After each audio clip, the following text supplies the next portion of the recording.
Good morning, I'm Michelle Hang, And I'm Michelle Rincon. and today we're going to talk to you about our concentration, visual communication design. Now, for those of you who aren't visual comm majors, you're probably wondering what exactly visual communication design means. It's actually an umbrella term for multiple different areas of study. These can include advertising, publications, packaging, graphic design, and web design. Today we're going to be focusing on the one aspect in particular, web design.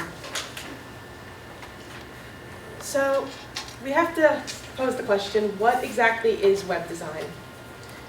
To give you a brief history, the internet was first created in 1989 by a British scientist named Tim Berners-Lee. Berners-Lee worked for CERN Labs, which has been around since the 1950s, and they've helped make many great strides in technology and science. The primary purpose for the internet was originally for scientists to be able to share information with one another. And the internet was made publicly available in 1993, and this included browser software and a code library. Now there are a couple of ways that you can actually develop your own website, and the first way that we're going to get into is actually creating a site through a hosting website.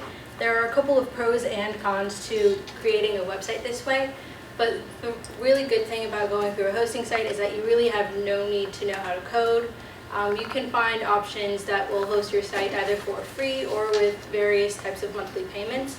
And most of these websites will actually cover the security of your site, making sure that you will not be weak to hackers and that your information will all be safe.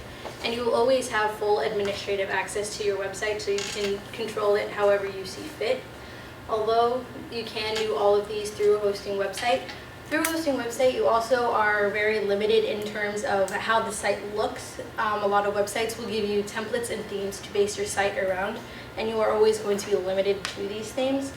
And not all hosting sites will give you free options for hosting your site, so you will have to find a way to create the monthly payments for it.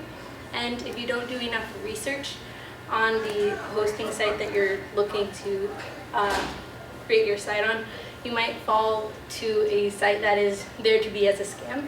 So you have to make sure you check the legitimacy of the sites that you use.